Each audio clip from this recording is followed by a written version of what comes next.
Hey, what's going on, guys?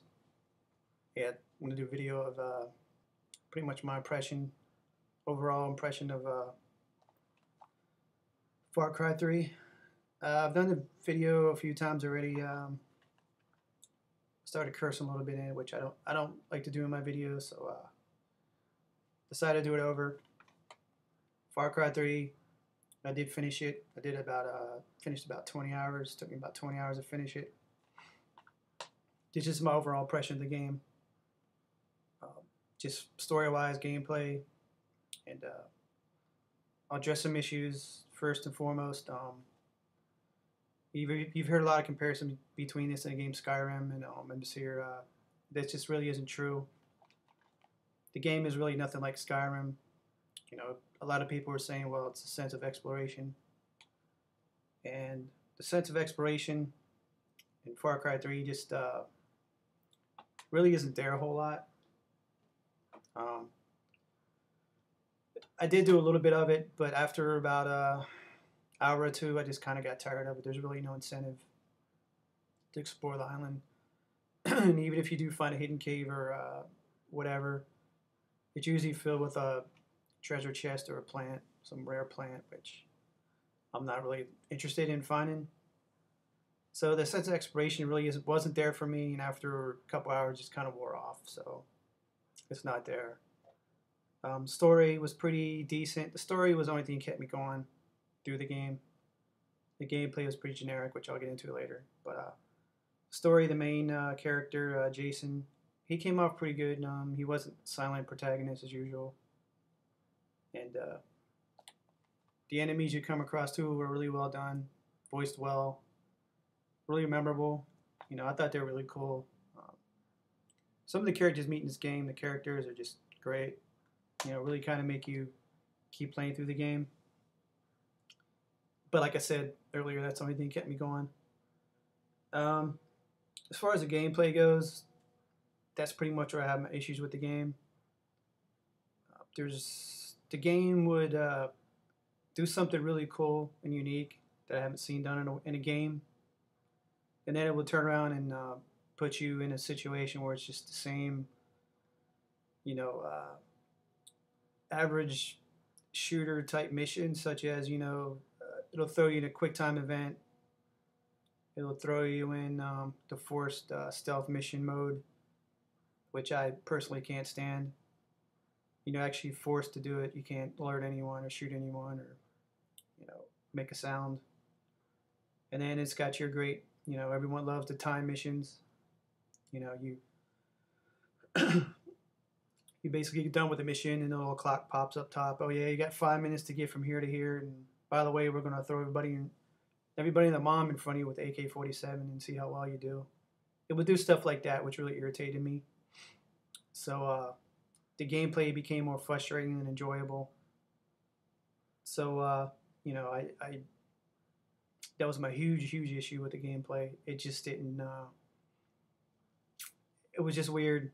One minute I was like, wow, this is really cool. The next I'm like, yeah, I can't believe they're doing this, man. This is just so average and stuff I've been seeing in first person shooters since, you know, the GameCube or PlayStation 2. You know, I would have thought we moved beyond that. You know, with the quick time events and all that other stuff. I just think quick time events, forced stealth missions, and time missions, are just a really cheap, easy way to just prolong the game and, you know, make the developers not put a lot of thought into the game. You know, it's kind of like they just need a break and we'll put a stealth mission in here, force them to sneak around, and well, you know, I can't really think of anything, so we'll make this a time mission. Yeah, just go ahead and do that. That's kind of my impressions of all three of those I named. It's just kind of a cheap, easy way out for a lot of developers to prolong the game, or, you know, or add some variety instead of come up with new cool ways to, you know, get the player involved in a game. And that's pretty much what this game really came out to be overall as far as the gameplay went. Very average first person shooter. The weapons were nothing to write home about.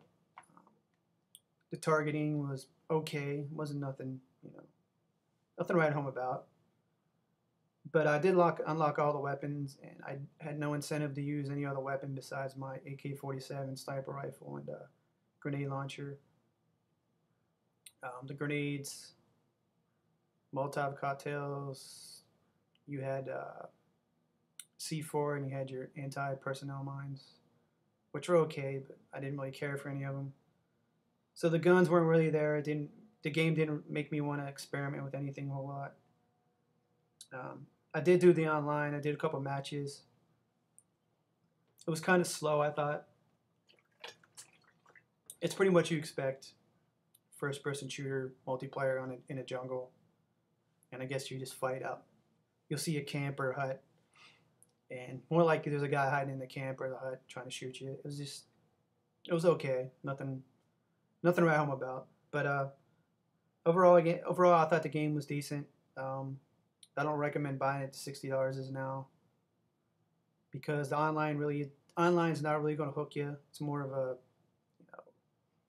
added bonus. So if you're an online gamer, you like your online multiplayer, it's not really there for you.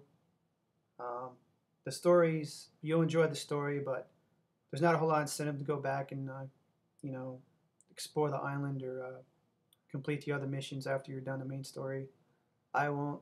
This game's going up on eBay pretty much right after I do this video. So, but you can go back and do side missions, liberate the camps from the enemy, and there's like time missions where you run like medicine from point A to point B within a certain time limit. You have to follow the little tracker things on the road, which I've seen 100 times in games before. So it was like very generic side missions. Very generic. The gameplay overall is very average and generic, I thought. So that's my biggest problem with the game. So the whole Skyrim with guns things, it just doesn't. I don't know. I don't know where they got that. I really don't know why they would say that. I think the only person would say that is someone who didn't play this game, maybe looked at some cutscenes or a preview or something, and said, "Wow, man, it's a big island. It looks like Skyrim, but it's just not." There's an island. There's little islands you can go to explore, only to find a little box with money in it or a plant or something. It would have been nice if they would have put maybe attachments for weapons or something like that, or a new weapon, or I don't know, maybe bulletproof vest or something. I don't know. So, but they didn't. So I just wasn't really curious in exploring the island looking for a box or a plant. But that's my overall impression of the game. Hope you got a better understanding on what to expect if you're going to pay your hard-earned money for it. And you guys got any questions, feel free. You always answer my comments. So thanks.